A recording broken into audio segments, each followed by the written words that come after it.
Yes, 7th class exercise 4.1 and question number 6. This one is the last question of this exercise. In this question we have set up an equation in the following cases. आपने equation बनानी है, नीचे आपको कुछ cases दिए गए हैं.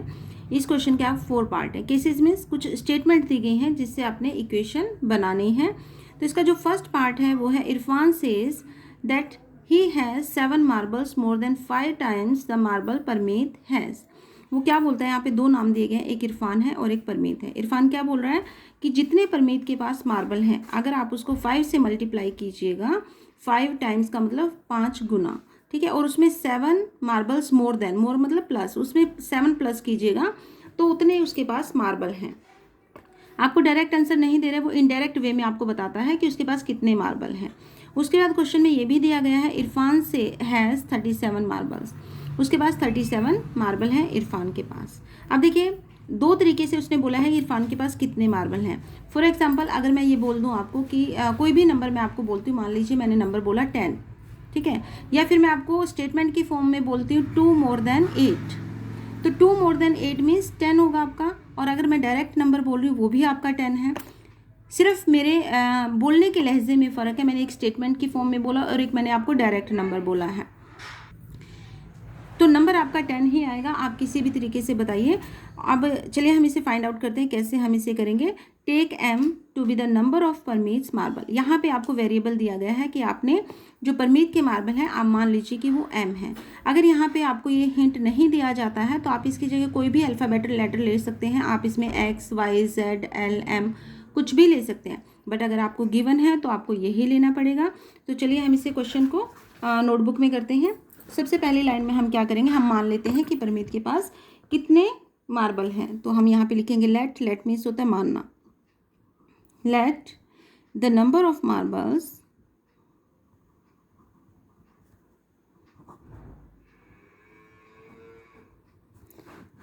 Parmeet has लिख सकते हो, विद परमीत लिख सकते हो, वो आपकी मर्जी है, ठीक है. हम लिख लेते हैं विद परमीत. परमीत के पास कितने मार्बल हैं, यहाँ हमने मानना है m क्योंकि ये आपका गिवन है. उसके बाद आप क्या लिखोगे, the number of marbles with, दूसरा नाम क्या था, इरफान, ठीक है. इरफान के पास कितने हैं, 37. बट क्वेश्चन में हमें क्या बोला गया है, आप यहाँ ये जरूर लिखिएगा according to the question. According to the question, लेकिन क्वेश्चन में आपको कुछ स्टेटमेंट की फॉर्म में दिया गया है. वो क्या बोला गया है कि जितने परमीत के पास मार्बल हैं इसको 5 से मल्टीप्लाई करना है, 5 गुना, यानी कि 5m देन प्लस 7. ये आपके इरफान के पास मार्बल हैं. अब हम क्या करेंगे, इन दोनों को इक्वल रखेंगे तो आपकी इक्वेशन बन जाएगी, ठीक है. इन दोनों को अगर हम इक्वल रखेंगे तो आपकी इक्वेशन बन जाएगी. तो हम क्या लिखेंगे, स्टेटमेंट. अब स्टेटमेंट आपकी क्या बन गई, the equation obtained, the equation obtained, आपकी इक्वेशन क्या बन जाती है, ये और ये दोनों इक्वल हैं, यानी कि 5m प्लस 7 बोलिए या फिर 37 बोलिए, दोनों का मतलब सेम है. तो ये आपकी इक्वेशन होगी. अब इसका है पार्ट 2. सेकंड पार्ट में इसके क्या है, चलिए हम देखते हैं. क्वेश्चन इसका रीड कर लेते हैं सेकंड पार्ट का. Lakshmi's father is 49 years old. Lakshmi के जो पापा हैं 49 ईयर्स के हैं. He is 4 years older than 3 times Lakshmi's age. जितनी लक्ष्मी की एज है अगर उसका 3 टाइम यानी कि 3 गुना करें और उसमें 4 प्लस करें, ओल्डर मीन्स बड़े हैं उससे, तो जब बड़े हैं तो प्लस करेंगे तो इतनी उनकी एज है. इट मीन्स फादर की जो एज है दो तरीके से दी गई है, एक स्टेटमेंट फॉर्म में दी गई है, एक डायरेक्ट नंबर भी आपको बताया गया है. तो यहाँ पे हिंट दिया गया है take Lakshmi's age to be y years. आपने लक्ष्मी की एज y ईयर लेनी है. तो हम यहाँ पे लेट में क्या लिखेंगे, y ईयर ही लिखेंगे. Let Lakshmi's age, Lakshmi's age कितनी है आपकी, y ईयर्स, ठीक है. तो फादर की एज कितनी है, यहाँ पे लिखेंगे फादर्स एज. अब फादर्स एज जो नंबर में आपको दी गई है, काउंटिंग नंबर में है, वो 49 ईयर्स, 49 ईयर्स के फादर हैं. तो उसके बाद हम क्या लिखेंगे, अकॉर्डिंग टू द क्वेश्चन. लेकिन क्वेश्चन में जो आपकी इक्वेशन बनाने के लिए दी गई है वो क्या बताया गया है, क्या बोला गया था कि जितनी लक्ष्मी की एज है, यानी कि जितनी वाई है, वाई उसकी एज थी, है ना, उसका 3 टाइम मतलब इसको 3 से मल्टीप्लाई करेंगे, 3y हो गया, देन +4, ओल्डर 4 ईयर्स ओल्डर थे तो +4 करोगे, तो ये उसकी एज है, फादर की एज है। अब देखिए ये भी फादर की एज है, ये भी फादर की एज है, दोनों को हम इक्वल रख सकते हैं, तो ये आपकी बन जाएगी इक्वेशन। और अगर हम सिर्फ इसको लेते हैं, ये आपकी एक्सप्रेशन है, क्योंकि इसमें इक्वल टू का साइन नहीं है। तो अब हम क्या लिखेंगे, 10 भी लिख सकते हो, 10 द इक्वेशन ऑब्टेन्ड। इक्वेशन क्या बनती है, इक्वेशन ऑब्टेन, इन दोनों को हम इक्वल में रख देंगे, 3y + 4 एंड 49, दोनों का मतलब एक है, तो ये आपकी बन गई equation. Now it's third part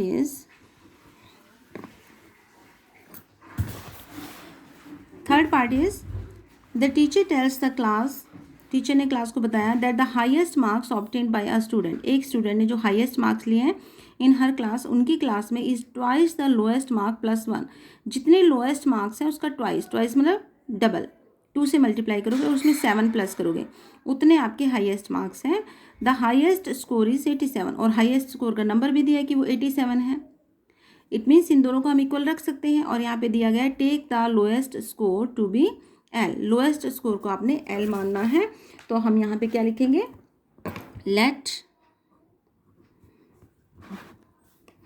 let the lowest score, ये आपको गिवन है तो आपने एल ही लेना है, ठीक है। तो हाईएस्ट स्कोर आपको दिया गया है, हाईएस्ट स्कोर कितना है,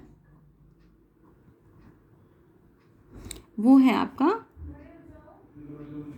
87, तो ये आपका हाईएस्ट स्कोर था 87। But according to the question में जो आपको एक्सप्रेशन दी गई है वो क्या दी गई है, अकॉर्डिंग टू द क्वेश्चन, आपने ये स्टेटमेंट पूरी लिखनी है अच्छे से, तभी आपको मार्क्स मिलेंगे। अकॉर्डिंग टू द क्वेश्चन इसने क्या बोला, इसका डबल, यानी कि जितने लोएस्ट मार्क्स हैं उसका डबल कितना होगा, 2l, और उसमें आपने 7 ऐड करने, मोर देन 7, ठीक है। अकॉर्डिंग टू द क्वेश्चन जो आपकी हाईएस्ट मार्क्स हैं वो इतने हैं, और नंबर ऑफ मार्क्स जो दिए हैं हाईएस्ट इतने हैं, तो अब आपकी इक्वेशन क्या बनेगी, तो आप क्या लिख सकते हो, 10 द इक्वेशन ऑब्टेन्ड, इक्वेशन आपकी क्या बनेगी, 2l + 7 = 87। अब आप 2l + 7 बोलिए हाईएस्ट मार्क्स, या 87 बोलिए, दोनों इक्वल हैं। Now it's fourth part is in an isosceles triangle the vertex angle is twice the base angle. जो बेस एंगल है, एक आइसोसेलेस ट्रायंगल कौन सा होता है, जिसकी दो साइड्स, दो एंगल्स इक्वल होते हैं, ठीक है ना, तो उसके जो बेस एंगल है उसका डबल है उसका वर्टेक्स एंगल। तो हम इसकी शेप भी बनाएंगे ताकि आपको अच्छे से पता चल जाए। और यहाँ पे ये भी दिया गया, let the base angle be in degree, जो बेस एंगल को आपने बी मानना है, बी डिग्री, एंगल हमेशा डिग्री में होता है तो बी डिग्री आपने मानना है। उसके बाद आपको एक हिंट और दिया गया है, remember that the sum of angles of a triangle is 180 degrees. जो ट्राइंगल के 3 एंगल होते हैं, अगर आप उसको प्लस करोगे उसका आंसर जो आपका आएगा वो 180 डिग्री आएगा। तो ये आपको अगर हिंट नहीं भी दिया जाता तब भी आपको ये चीज़ पता होनी चाहिए।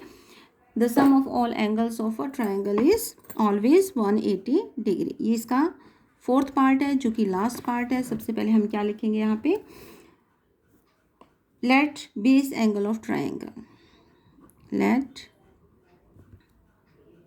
बेस एंगल ऑफ, आप यहाँ पे ट्राइंगल भी लिख सकते हो या फिर शेप भी बना सकते हो। तो हमें यहाँ दिया गया बी डिग्री, ठीक है। ये हमारा मान लीजिए आपका एक आइसोसेलेस ट्राइंगल है, मतलब इसकी 2 एंगल जो है इक्वल रहेंगे। ये आपका बी डिग्री है तो ये भी बी, ये गिवन है कि आपने बी ही लेना है, तो ये आपका हो जाएगा 2b। इसको बोलेंगे वर्टेक्स एंगल, कॉर्नर वाला जो होगा, तो ये आपका इसके बिल्कुल ऑपोजिट साइड में होगा बेस एंगल के, ठीक है। तो ये 2b मैंने ले लिया है। तो यहाँ पे दिया गया है वर्टेक्स एंगल, इसका कितना है एंगल, वर्टेक्स एंगल आपका होगा इसका ट्वाइस, मतलब 2b, ठीक है। अब आपको पता है सम ऑफ ऑल एंगल्स कितना होता है 180 डिग्री। तो यहाँ पे लिखेंगे सम ऑफ ऑल 3 एंगल्स, क्योंकि एक ट्राइंगल के 3 एंगल्स होते हैं, of a triangle is equal to 180 degree. ठीक है, तो अब आप क्या करोगे, b plus B plus 2b, आप इसके ऊपर डिग्री भी लिख सकते हो, is equal to 180 degree. 1 2 3 angles हो गए, इनको प्लस करोगे आपका 180 आना चाहिए। अब देखिए b मीन्स 1b, अगर इसके आगे कोई नंबर नहीं है इट मीन्स 1 है। 1 2 3 एंड 4 यानी कि 4b degree is equal to 180 degree. ठीक है, तो बेस एंगल जो आपका b डिग्री, अगर आप फाइंड आउट करना चाहते हो तो आप इसका फाइंड आउट कर सकते हो इसको 4 से डिवाइड करके। 4 4 जा 16, 4 5 जा 20, 45 डिग्री। अच्छा देखिए मैंने यहाँ पे ये सॉल्व कर दिया, बट ये सॉल्व नहीं करना था, आपको सिर्फ इक्वेशन बनानी थी। तो इक्वेशन आपकी क्या बनती है, b plus B plus 2b is equal to 1, equation आपकी सिर्फ यहीं तक बनती है। ये मैंने सॉल्व कर दिया है। ठीक है, चलिए आगे आपके सॉल्यूशन वाले भी आएंगे। तो ये मैंने गलती से एक्स्ट्रा कर दिया है, तो आपने सिर्फ यहाँ तक करना है क्योंकि हमें इक्वेशन ही बनानी थी। ठीक है, तो इसी के साथ जो है आपका ये चैप्टर, ये एक्सरसाइज, ये क्वेश्चन यहीं पे ख़त्म होता है।